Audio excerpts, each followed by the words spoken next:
pahala, rugi. Dan di sana ada orang yang beruntung walaupun dia tidur di atas katilnya, walaupun dia menunggang kuda ataupun menaiki kenderaan, dia bekerja di pejabat, bukan dia datang ke masjid, tetapi mereka ini mendapat pahala di sisi Allah. Contohnya kita datang bekerja setiap hari, daripada hari Isnin sampai hari Sabtu. Kalau DJ ni hari Ahad pun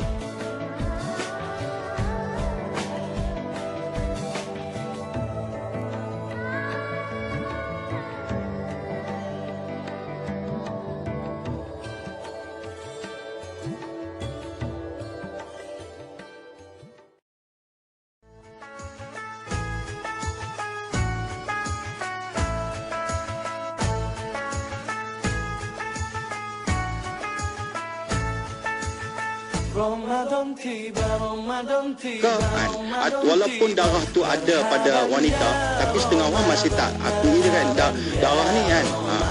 Jadi kewujudan haid. Okey, masuk kewujudan haid ni mana kita nak belajar dari situ kan, dasar dan dalil haid.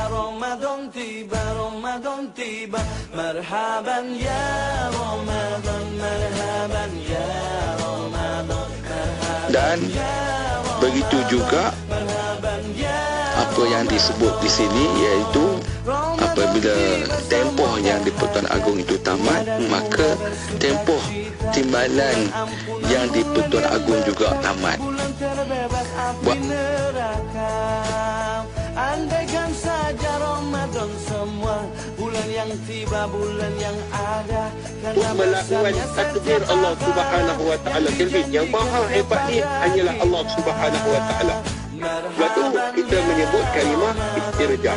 Dan ada 4 perkara dalam Islam, Kelvin, ada 4 perkara yang apabila seseorang itu meninggal dunia, bagaimana kita nak uruskan. Yang pertama tadi kita sebut kalimah istirja, iaitu menahan diri, menahan lidah, menjaga hati, menjaga mata, banyakkan amal hari-harinya. Dalam bulan yang diangkat amal, maka Nabi suka supaya pada bulan Syaban mengerjakan amal itu diangkat dalam keadaan Nabi SAW berpuasa. Itulah sandarannya para ulama kita mengerjakan puasa 3 bulan. Dan semoga setiap jiwa. Betul-betul dalam kalam hikam yang Allah Ta'ala katakan, tasyabbah, kamu ikutlah, tashabbahu fa illam takum mithlahum. Kamu ikutlah orang soleh ni, tirulah mereka itu walaupun kamu tak macam mereka. Fa inna tashabbaha tariqan.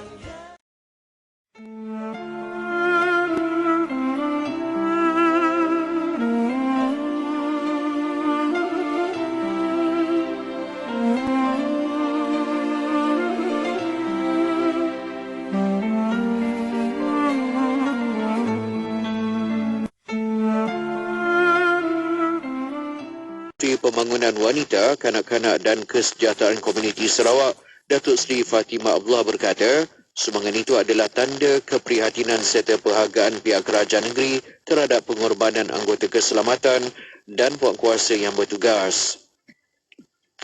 Sekian saja berita IKIM FM untuk edisi 10 pagi ini. Assalamualaikum warahmatullahi wabarakatuh, dan teruskan kesetiaan anda bersama kami semestinya di saluran IKIM FM, inspirasi utama anda. Laporan berita tadi dari sumber bernama.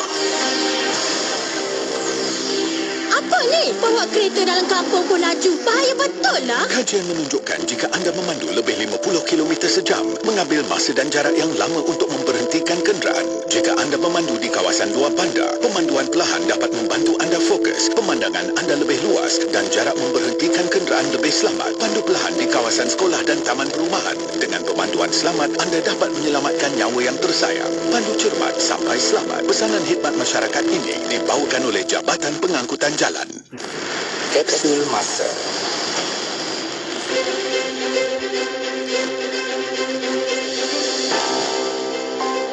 Pada tanggal 30 Mei dalam tahun 2015, kursus profesionalisme muazzin telah diadakan di Masjid Sultan Salahuddin Abdul Aziz, Selangor.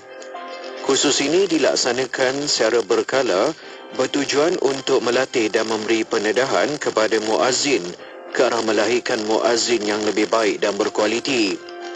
Kursus ini juga merupakan salah satu usaha bagi mengatasi masalah yang dihadapi oleh muazzin supaya mereka dapat melaksanakan amanah yang diberikan dengan sebaiknya. Kesedaran untuk membentuk muazzin yang berkualiti daripada segala aspek merupakan matlamat utama kursus berkenaan.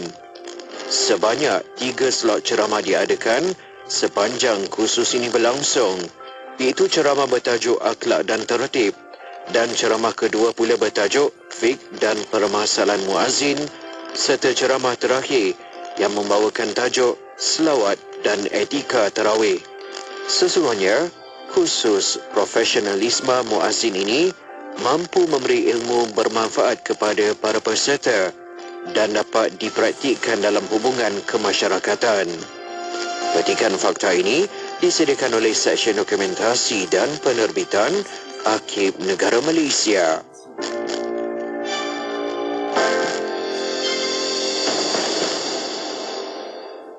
Allahumma inna naj'aluka fi nuhuri a'daina wa na'udhu bika min shururihim.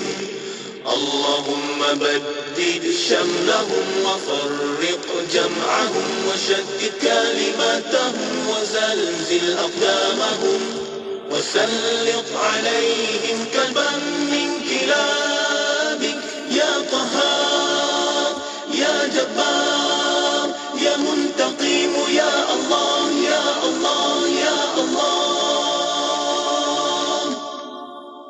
Allahumma ya munzil al-kitab ya mujri as-sahab ya hazim al-ahzab ihzimhum ihzimhum ihzimhum wansurna alaihim. Saat suara menjadi punca kemelut jiwa. Aku cakap kau jangan berdoa dengan si Alimi tu. Ya Allah, saya bukannya buat apa-apa pun, bang. Lagipun, Tatkala semua memerit rasa, Saya nak cerita, nak tanya dekat awak ni.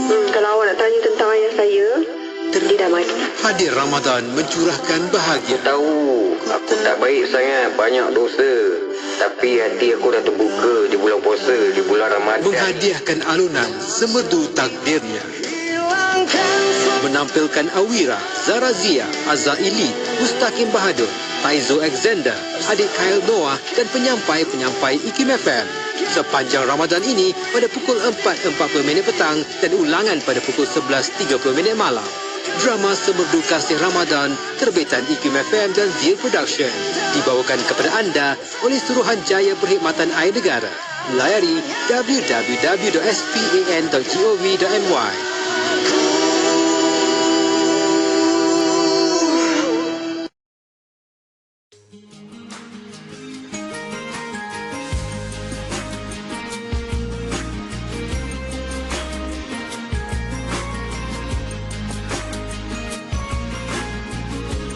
Semua pintu langit dan pintu syurga dibuka setiap bulan Ramadan, manakala pintu-pintu neraka pula ditutup. Semua iblis dan syaitan dirantai kemudian diseret dan Ya Allah, kami berpuasa dan beriman padamu. rezekimu kami berbuka. Rahmat Maha Pengasih, Maha Penyayang. Di tapak pelupusan sampah pula akan membawa sebahagian besar bahan cemar daripada sisa makanan. Seterusnya mengalir ke sistem perparitan dan sungai. Ini akan menyebabkan ekosistem sungai tercemar dan menyumbang kepada kemerosotan kualiti air sungai yang akhirnya akan menjejaskan kehidupan akuatik yang menghuni di dalam ekosistem berkenaan. Kapsul itu tadi dibawakan khas kepada anda oleh KDEB Waste Management Sendirian Berhad. KDEB Waste Management mengucapkan selamat berpuasa dan elakkan pembaziran makanan di bulan Ramadan ini. Dek, jom pergi bazar Ramadan. Akak tak tahu nak masak apa berbuka nanti. Jom. Wah, ayam percik tu nampak sedap. Murtabak pun. Sate kambing pun. Nak beli semualah. Kita berdua je berbuka ni. Tak habis, mesti buang. Dah lah sisa sampah makanan paling tinggi tau setiap kali Ramadan. Betul juga tu. Tak apalah, Adi nak ayam percik je. Tak membazir kan? Baru betul. KDEB Waste Management mengucapkan selamat berpuasa dan elakkan pembaziran makanan di bulan Ramadan ini. Sajian rancangan terbaik dengan pelbagai pengisian maklumat ilmiah yang bermanfaat seperti Kitab Bicara Darah Wanita, Syara & Ikim, Syariah dan Perundangan, Emas & Ikim, Kelvin Bertanya, Islam dan Sains, Tahsinul Ibadah, Resolusi, Tarbiyah, Tadabbur, Laporan Khas dan bacaan surah Al-Kahfi bersama Syafiq Saleh dalam Inspirasi Ilmu dari 10 pagi hingga 1 tengah hari. Hanya di IKIM FM, inspirasi utama anda. Selami ilmu untuk kehidupan kita seharian. Bersama Syafiq Saleh di Inspirasi Ilmu. IKIM FM, inspirasi utama anda. Dengan kalimah suci, Bismillahirrahmanirrahim. Assalamualaikum warahmatullahi wabarakatuh. Selamat pagi, saya Syafiq Saleh. Kita berada di Inspirasi Ilmu. Hari ini, hari Khamis, 21 Mac 2024 bersamaan juga dengan 10 Ramadan 1445 Hijriah. Sekejap je kan masa berlalu, Masya Allah. Tip-tup orang kata, dah pun sampai 10 hari kita dalam bulan Ramadan ini. Macam mana puasa anda? Macam mana dah kita rasa kualitinya, keadaannya, situasinya untuk sama-sama kita nak perhebatkan lagi sebenarnya. Sebab tu kita perlu buat semak dan seimbangkan lagi apa amalan kita dalam bulan Ramadan ini. Paling penting, kita niat sebelum Ramadan macam mana tu. Kan kita rasa nak bersungguh-sungguh untuk lakukan apa sahaja dengan sebaiknya amalan-amalan dalam bulan Ramadan ini. Jom kita sama-sama terus kuat dan perhebatkan lagi, perkasakan lagi amalan kita. Okay? Dan saya akan temankan anda selama 3 jam ini sampai 1 tengah hari nanti. Kejap lagi ada rancangan Tahsinul Ibadah. Macam biasa, kita juga boleh buka soalan dan juga sesi soal jawab kita itu. Anda boleh hantarkan pertanyaan anda di WhatsApp konti 0111-29004-004. Okey, kita nak dengar dahulu dendangan lagu kita yang pertama ni. Kita ada Manik-Manik Sejahtera, dendangan dari Rabbani. Dan selepas itu kita akan sama-sama ikuti rancangan Tahsinul Ibadah. Macam biasa boleh tonton di Facebook juga di YouTube Live IKIM FM. Okey, kekal bersama IKIM FM, inspirasi Ramadan anda.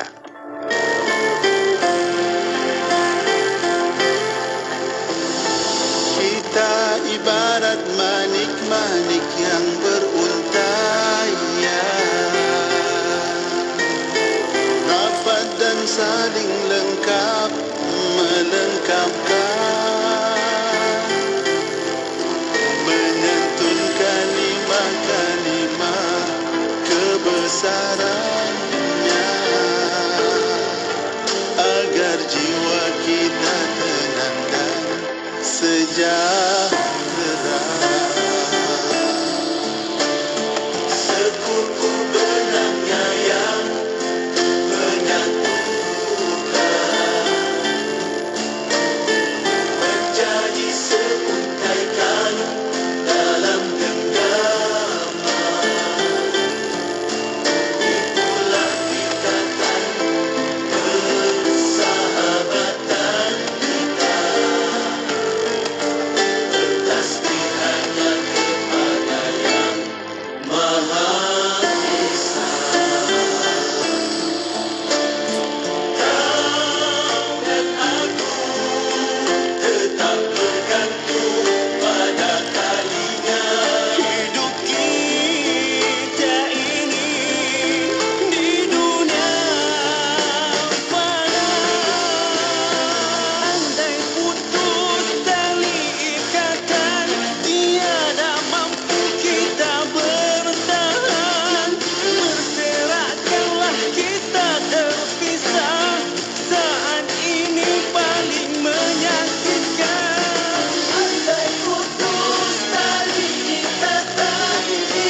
Masjid Negeri Pahang yang pertama telah dibina pada tahun 1888 di Kuala Lipis, sewaktu Kuala Lipis menjadi ibu negeri Pahang.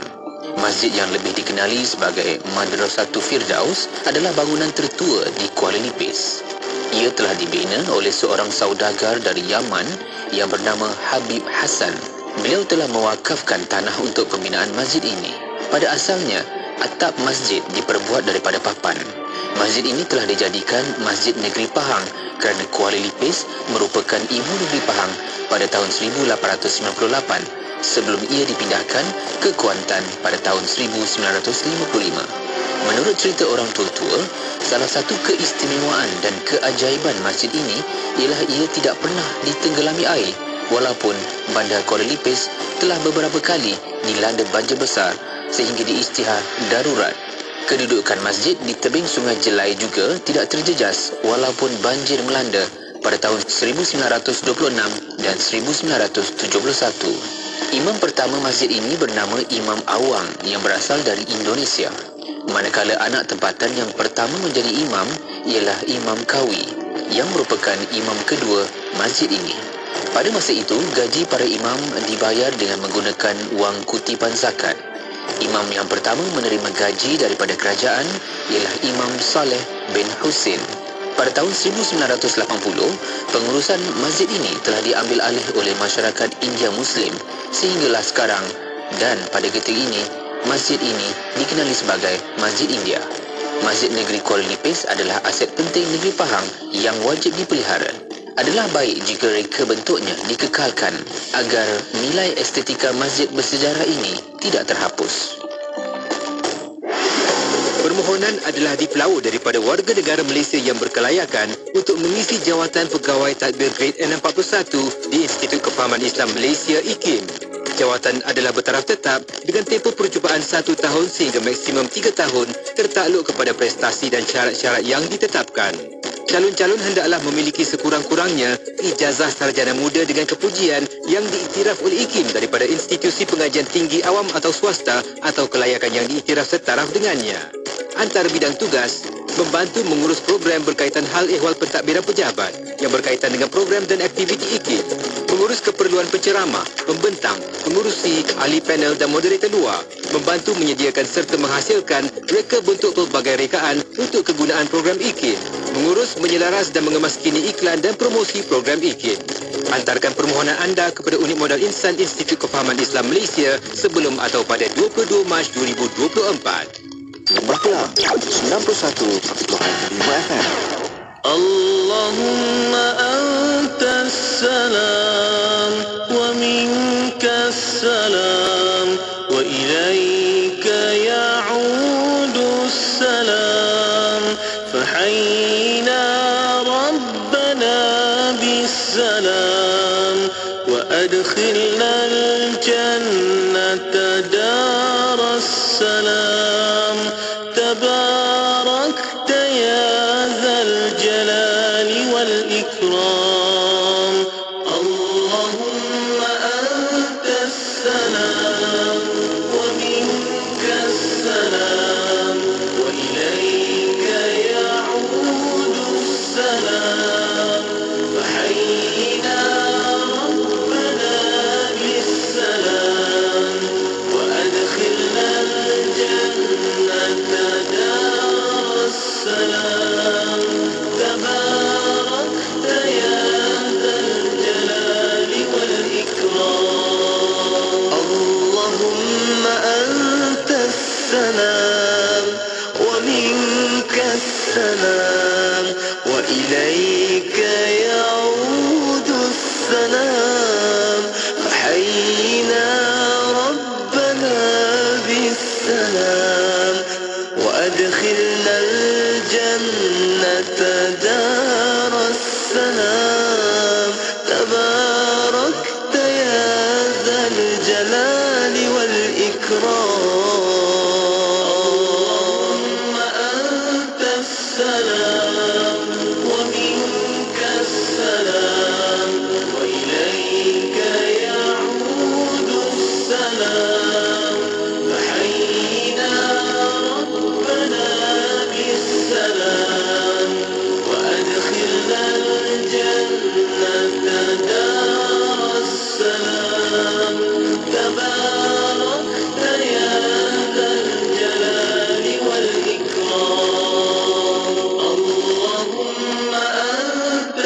السلام ومنك السلام وإليك يعود السلام وحينا ربنا بالسلام وأدخلنا الجنة دار السلام تباركت يا ذا الجلال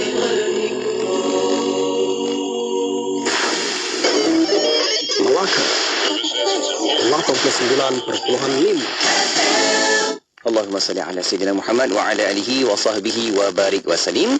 Anda sedang bersama-sama IKIM FM, inspirasi utama anda. Saya Syafiq Saleh, sama-sama bawakan kepada anda rancangan Tahsinul Ibadah, dan kita nak bawakan rancangan ini untuk anda boleh tonton juga di Facebook Live, di YouTube Live IKIM FM. Boleh sama-sama like, komen, share juga dekat situ, dan kita ada sesi soal jawab hari ini. Okey, dan kita pun aktifkan talian WhatsApp konti 0112900400. Dan juga anda boleh hantarkan soalan pertanyaan anda di bahagian WhatsApp konti. Okey, juga kita aktifkan di bahagian ruangan komen tu, letakkan saja soalan-soalan dan juga apa saja pertanyaan anda untuk kita bawakan perbincangan di sini. Okey, dan menerusi perkongsian ini macam biasa, jom nak sama-sama dengarkan lagi perkongsian ilmu dengan tetamu kita, iaitu Ustaz Ahmad Lutfi Muharram yang dah pun ada dekat talian kita. Jom nak mengalu-alukan kehadiran Ustaz. Assalamualaikum Ustaz. Waalaikumsalam warahmatullahi wabarakatuh. Masya Allah Ustaz. Kalau tengok sekarang ni Ustaz berada dalam kenderaan tu. Okay. Orang kata tahsinul ibadah kita ni bersiaran di mana-mana saja Ustaz. Walaupun ada dekat mana pun, sama-sama kita nak ambil lagi manfaatnya Ustaz. Ke arah mana tu Ustaz sekarang ni? Alhamdulillah ada di Tok Jembal, Terengganu. Masya Allah kan. Mungkin program Tok Jembal. Masya Allah Ustaz, kita harapkan semoga semuanya baik-baik lancar Ustaz untuk tugasan dakwahnya di sana Ustaz.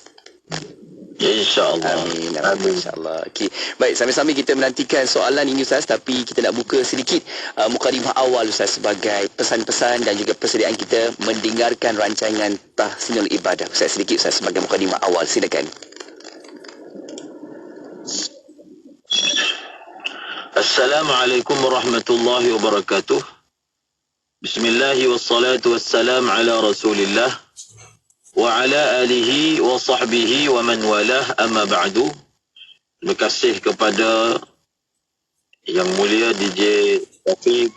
Sama saya. Seterusnya sidang pendengar IKIM sekalian. Satu ucapan sabdaan daripada Rasulullah sallallahu alaihi wasallam.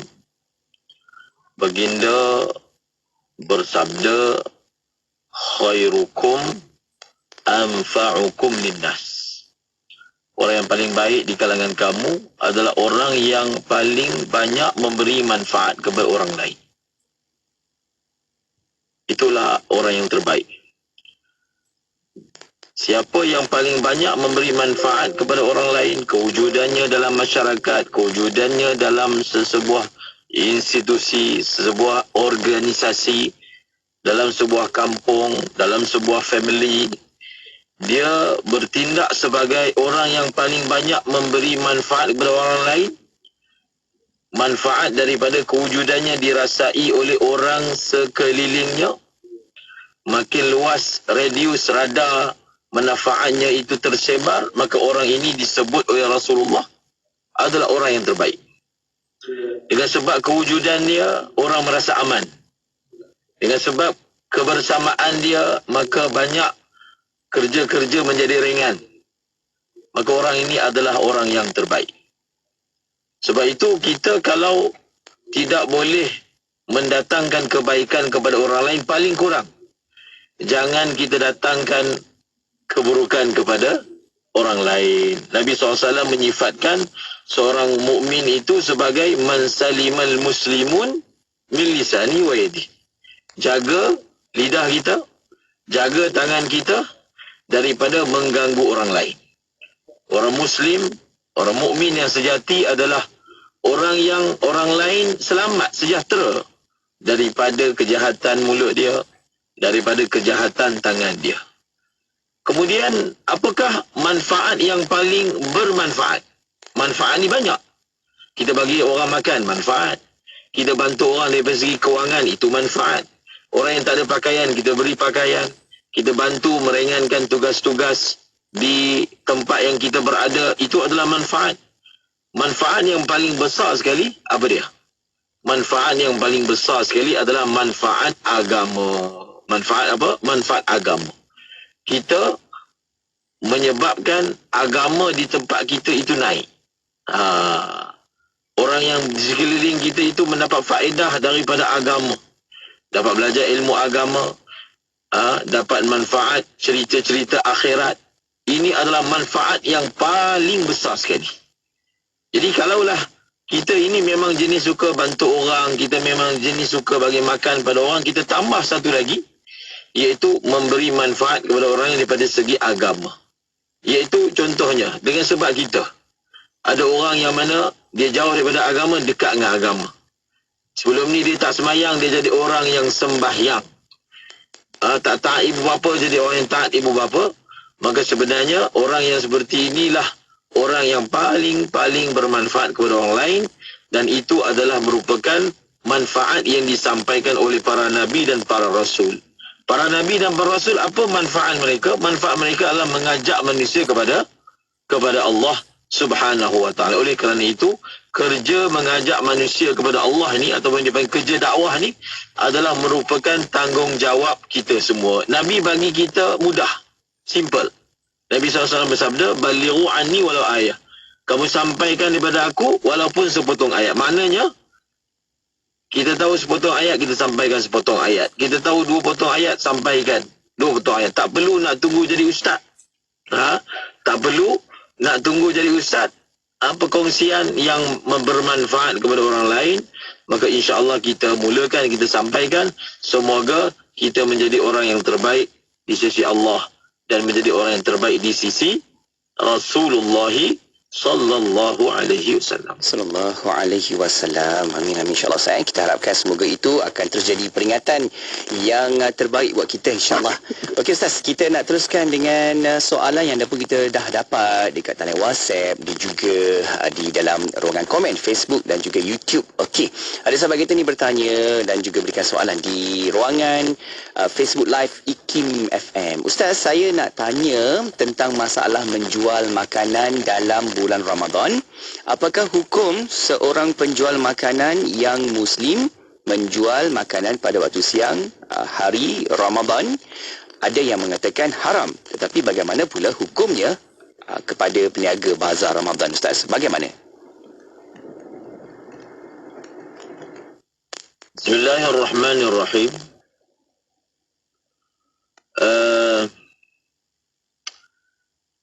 Masalah ni sebenarnya bertitik tolak daripada sebuah usul dalam fiqh yang menyatakan wal kuffaru mukhatabuna bi furu'i syara'i.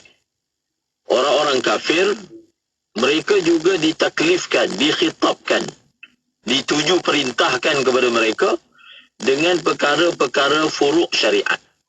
Apa maksud dia?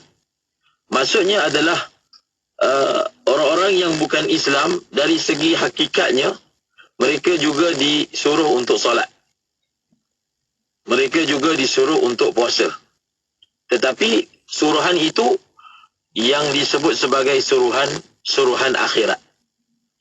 Maka bertitik tolak daripada usul ini yang merupakan usul dalam mazhab al-Imam Syafi'i rahimahullahu ta'ala. Maka ulama menyatakan kita tidak boleh membantu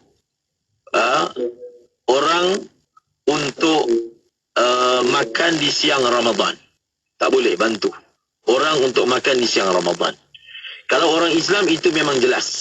Kalau orang Islam itu memang jelas. Bahawasanya kalau orang Islam itu kita yakin. Jadi tak semestinya orang dibeli makanan daripada kita. Tak semestinya dia akan makan di siang Ramadan. Tak semestinya. Sebab itu kita hukum secara zahir. Kalau orang tu datang beli makanan, apakah hukumnya? Hukumnya halal. Hukumnya adalah sah. Selagi mana kita tak yakin dia beli tu untuk dia makan. hukum ini dia ikut zahir, tak perlu kita tanya dia pun. Dia mungkin beli untuk isteri dia yang tak puasa, isteri dia uzur misalnya, anak-anak dia yang tidak berpuasa, mungkin. Maka selagi mana kemungkinan itu ada, maka hukumnya adalah boleh dan dibenarkan. Tidak perlu menceroboh sisi dalaman manusia. Tetapi kalau secara pasti orang ni, orang panggil geng plastik hitam, memang dia beli itu untuk makan, maka haram untuk kita jual kepada mereka. Dia haram segi apa? Dia panggil haram daripada segi at-ta'awun 'alal maksiyah. Jual beli itu sah. Jual beli itu sah sebab yang kita jual itu benda yang halal. Tetapi dia panggil sah bersama dengan haram. Kerana apa? Dia ada unsur at-ta'awun 'alal maksiyah. Begitulah juga kalau menjual kepada orang bukan Islam yang dia akan makan di siang Ramadan, daripada segi prinsip mazhab al-Imam Syafi'inya, hukumnya tak boleh, tak dibenarkan. Di atas usul yang disebutkan tadi pun begitu. Masalah ini adalah masalah yang ulama berbeza pendapat dengannya. Misalnya dalam mazhab al-Imam Abu Hanifah, perkara ini boleh dan dibenarkan, dan saya jelaskan daripada segi mazhab al-Imam Syafi'i rahimahullahu ta'ala rahmatan wasi'ah. Baik Ustaz, Alhamdulillah Ustaz jelas, syukur. Seterusnya ada sahabat kita Muhammad Hanafi bertanya, Ustaz, seseorang meninggal dunia belum sempat tunaikan puasa nazarnya, adakah wajib kepada waris untuk qada atau bayar fidyah saja Ustaz? Bagaimana? Puasa nazar ini hukumnya wajib. Seperti mana puasa Ramadan hukumnya wajib, kalau tak buat sampailah meninggal dunia, perlu dia apa? Perlu diganti oleh waris. Begitulah juga puasa nazar. Dan puasa nazar ni sama seperti puasa Ramadan yang ada hutang. Si mati ada hutang puasa Ramadan, iaitu sama ada diqadakkan, maknanya waris puasakan untuk si mati, ataupun waris membayar fidyah. Salah satu, iaitu ada pilihan antara qada dan juga membayar fidyah. Okey Ustaz, syukur. Seterusnya kita nak ke talian WhatsApp konti. Ada sahabat kita bertanya berkaitan dengan isu haid dan suci seorang wanita. Baik, kita keluarkan, kita pancarkan di Facebook. Anda boleh juga sama-sama baca soalan tersebut. Okey, Ustaz, soalannya begini. Seorang wanita yang mendapati dirinya suci daripada haid dalam 2 waktu berikut.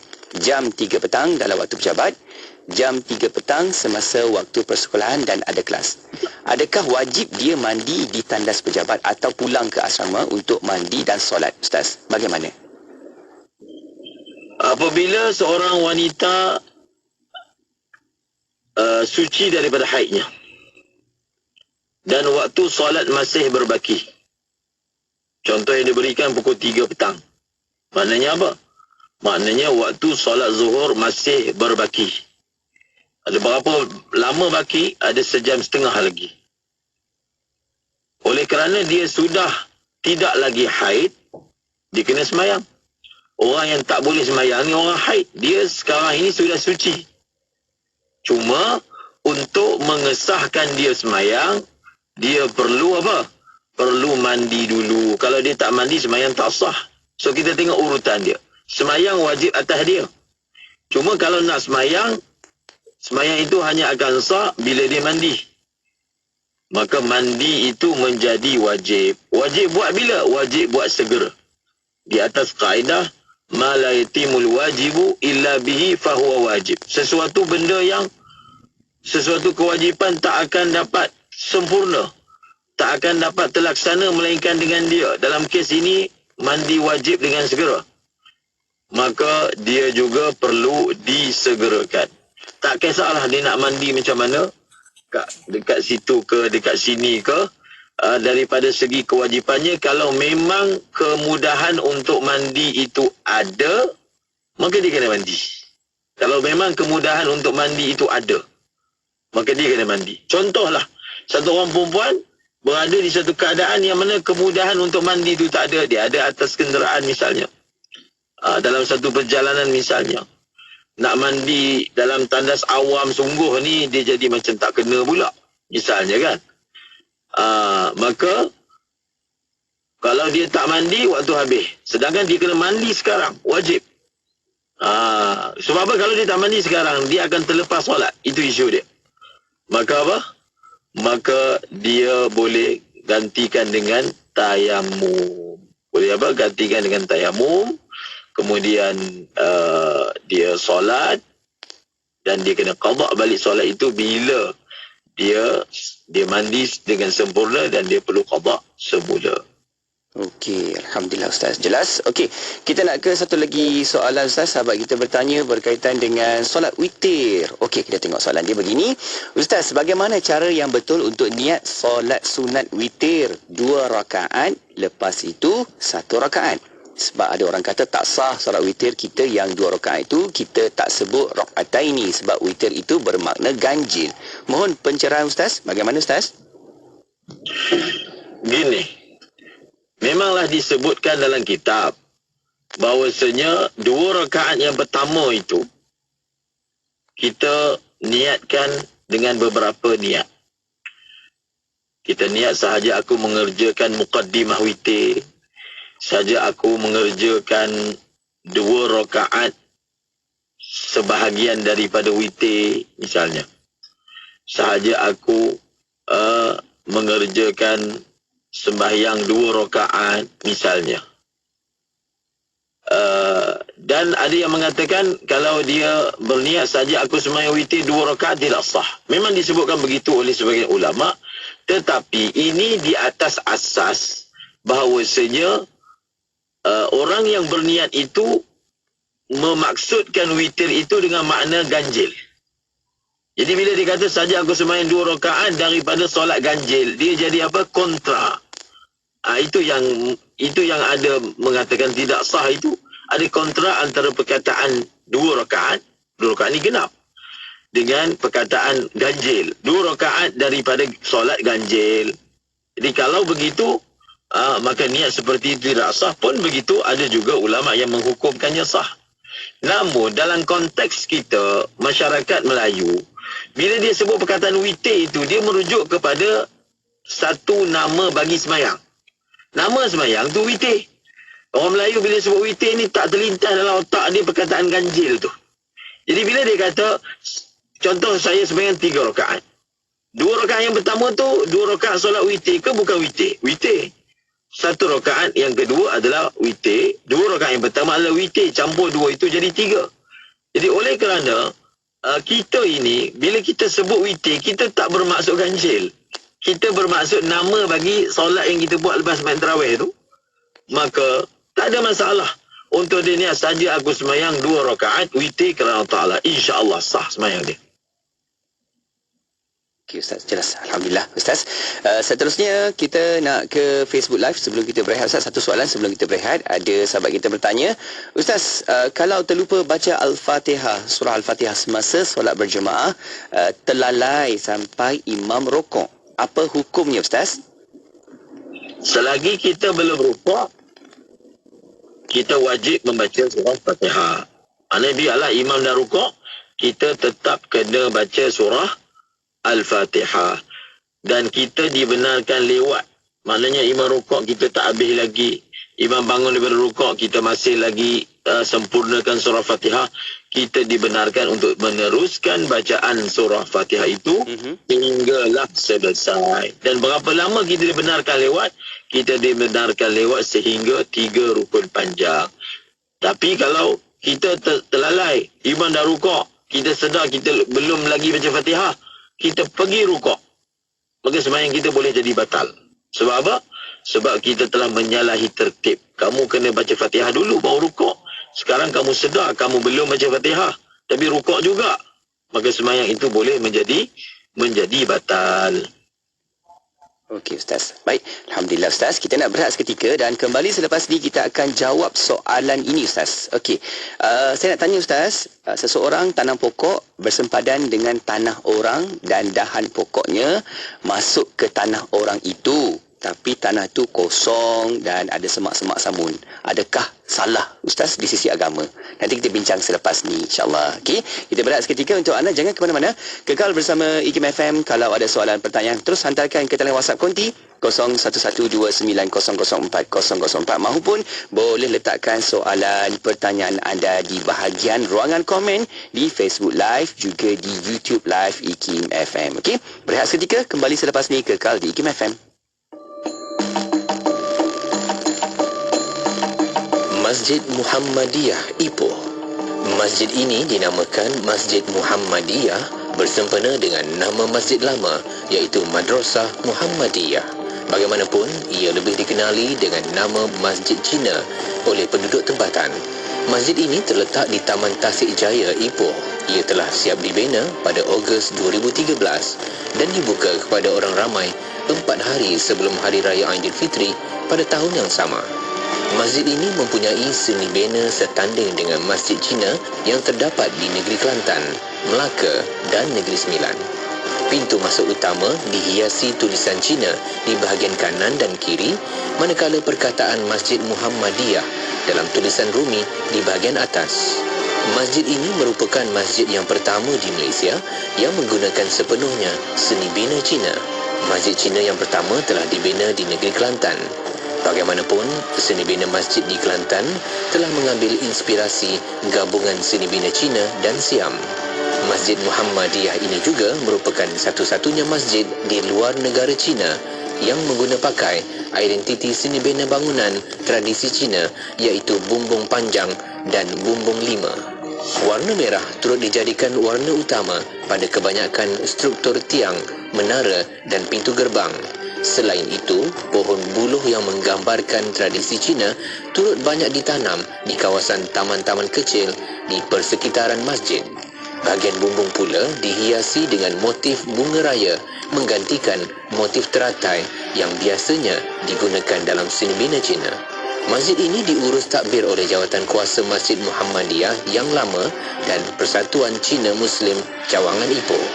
Keseluruhan masjid ini boleh memuatkan 1,000 jemaah pada satu-satu masa. Ruang solat utama boleh memuatkan 800 orang, manakala ruang solat wanita yang terletak di tingkat atas pula boleh memuatkan 200 orang. Masjid ini telah mendapat perhatian pelancong daripada negara China selepas masjid ini diperkenalkan di saluran televisyen. Menurut Jawatan Kuasa Masjid, mereka juga telah menerima banyak permintaan untuk melawat masjid ini daripada pelawat bukan Muslim. Tidak kira di mana jua, kami sentiasa bersama anda. IKIM FM, inspirasi utama anda. Allahumma salli ala Sayyidina Muhammad wa ala alihi wa sahbihi wa barik wa salim. Syukur, Alhamdulillah. Masih lagi bersama saya Syafiq Saleh untuk pertemuan di Inspirasi Ilmu dan kita ada rancangan Tahsinul Ibadah. Jom tonton sekarang di Facebook Live, di YouTube Live IKIM FM sebab kita ada saran langsung dekat situ. Boleh hantarkan soalan pertanyaan anda juga, okey? Dan kita dah pun aktifkan juga talian WhatsApp konti, hantarkan juga soalan anda di situ. Letakkan soalan yang ringkas yang mudah untuk kita terus nak bincang di sini, okey? Talian WhatsApp konti kita 0112900404. Baik, kita sedang bersama-sama dengan Al-Fadhil Ustaz Ahmad Lufi Muharram untuk bincang-bincang hari ini, sesi soal jawab kita. Baik, soalan yang sebelum kita berehat tadi ada sebutkan berkaitan dengan soalan pertanyaan dari sahabat kita bertanya, Ustaz, saya nak tanya kalau seseorang tanam pokok bersempadan dengan tanah orang dan dahan pokoknya tu masuk ke tanah orang, okey, tapi tanah tu masih kosong, ada semak-semak, adakah salah Ustaz? Bagaimana?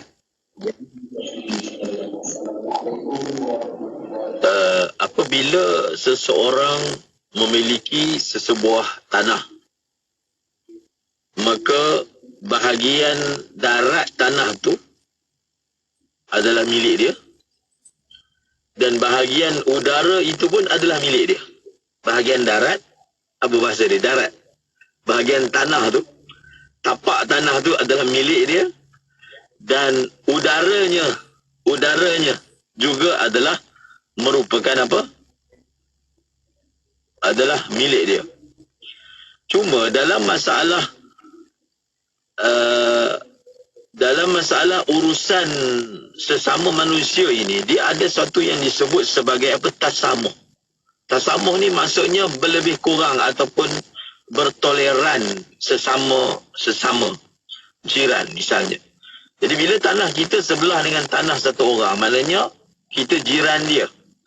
Dan segi urufnya, dalam konteks soalan yang ditanya ni, orang bertasamuh ataupun orang berlebih kurang.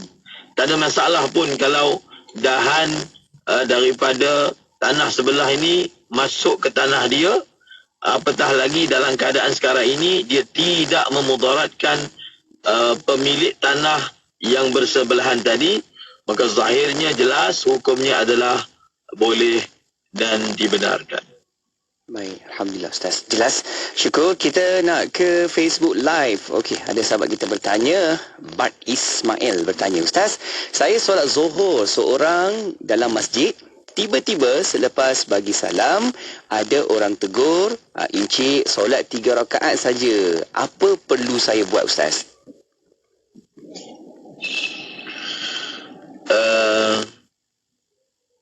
Bila kita solat, ada orang menegur kita yang kita telah melakukan sesuatu kesilapan. Kaedahnya, kalau yang bagi tahu itu jumlahnya ramai, yang tak mungkinlah seramai-ramai itu mereka berpakat nak kenakan kita. Maksudnya apa? Secara pasti, bila ramai sangat bagi tahu memang kita buat benda salah itu dalam masjid, dalam solat kita, maka kita wajib ikut. Tetapi kalau yang memberitahu itu jumlahnya jumlah yang 1 orang, 2 orang yang disebut sebagai ahad, daripada segi hukumnya kita tak wajib ikut. Tak wajib. Kita hanya mengikut sangkaan kita, kita tidak wajib mengikut pemberitahuan daripada orang lain. Apa maksud kita tak wajib?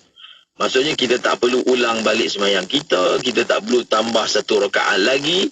Itu maksud kita tak wajib untuk membuat seperti yang dia bagi tahu, selagi mana kita tidak yakin bahawasanya kita memang telah solat sebanyak 3 rakaat. Okey, baik Ustaz.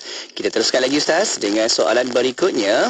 Okey, di WhatsApp Konti saya keluarkan juga soalan ini di dalam platform online kita, boleh baca dan kita bincang sama-sama. Okey, Ustaz, jika seseorang itu ingin mengqadakkan solat yang ditinggalkan dia dan berhasrat akan melakukannya pada 10 malam terakhir Ramadan dengan harapan akan jatuh malam Lailatul Qadar, kerana jika melakukan apa-apa amalan pada malam tersebut seperti 1000 malam ganjaran je. Okey, jika betul malam Lailatul Qadar, apakah qada solatnya akan terbayar jika dia meninggalkan solatnya selama 20 tahun? Ustaz, minta penjelasan Ustaz. Orang yang ada hutang sembahyang, dia bukan perlu dapatkan pahala sembahyang yang dia hutang tu, bukan. Dia perlu buat sembahyang tu, dia perlu buat. Dia perlu ada action, melakukan. Barulah dia dikira telah qada. Jadi kalaulah dia bertemu dengan Lailatul Qadar, dia sembahyang malam tu, dia dikira mendapat pahala 1000 bulan. Dia dapat pahala 1000 bulan. Dia bukan dikira telah melakukan solat 1000 bulan, bukan. Dia dapat pahala.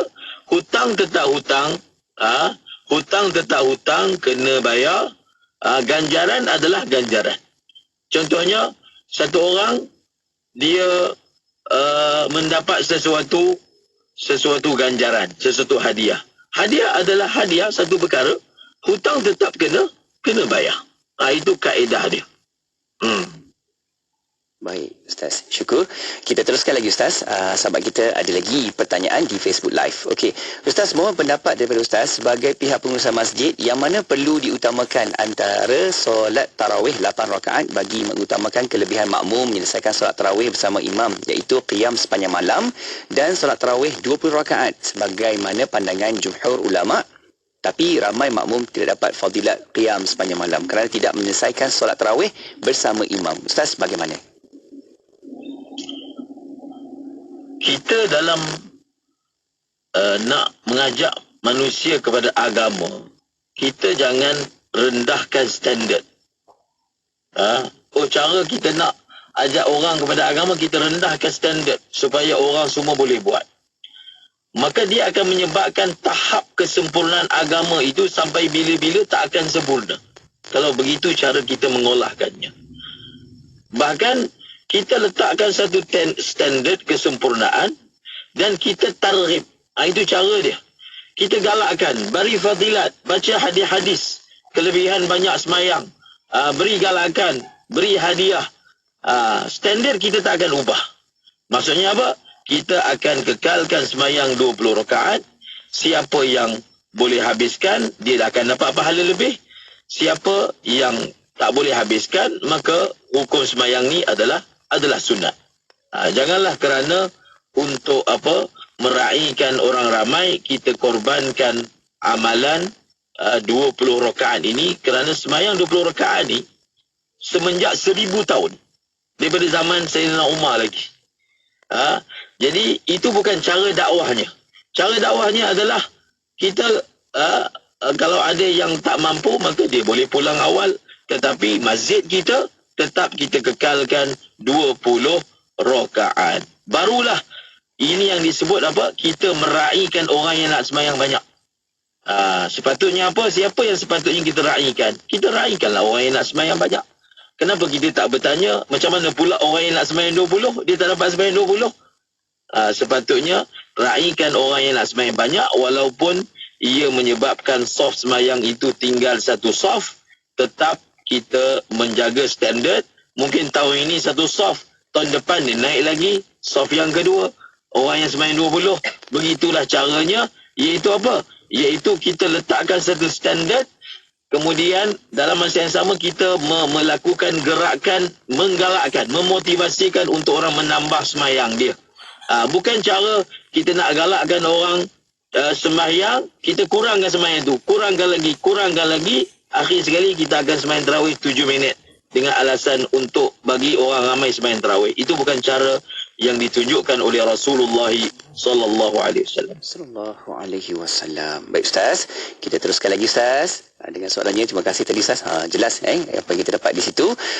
Soalan seterusnya, ada sahabat kita bertanya, Ustaz, ketika solat tarawih dan imam membaca surah yang agak panjang dan kita tidak hafal surah tersebut, apakah yang boleh kita baca ketika ini untuk mengelakkan daripada hilang khusyuknya solat Ustaz? Bagaimana? Keadaan kita akan berdepan dengan imam baca surah yang kita tak hafal itu memang akan selalu berlaku, khususnya kepada orang awam. Akan berlaku selalu. Dan adakah cara nak dapatkan khusyuk itu adalah kita membaca juga apa-apa surah? Tidak, makruh. Bila imam baca surah, maka tidak ada bacaan surah daripada makmum ketika imam sedang membaca surah. Al-Quran ini adalah satu perkara yang sebenarnya walaupun kita tak faham, dia tetap akan dinikmati. Maka belajarlah, ajarlah diri untuk menikmati mendengar bacaan Quran walaupun kita tidak faham. Itu kena fahamkan diri kita. Maksudnya Quran ini bukan kalau saya tak faham maka dia tak ada nikmat. Tidak. Quran, lafaznya itu akan dinikmati walaupun kita tidak memahaminya. So cara dia, kita ubah diri kita, kita ajar diri kita untuk dengar.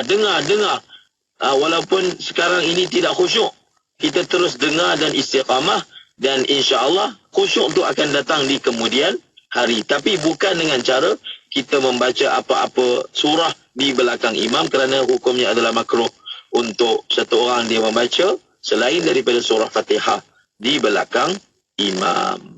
Baik, syukur Ustaz. Kita teruskan lagi Ustaz, soalan berkaitan dengan solat juga Ustaz. Juwita Muhammad Ali di Facebook bertanya, Ustaz, ketika solat di hotel kita travel tu, okey, dah nak check out, baru perasan kami solat salah kiblat.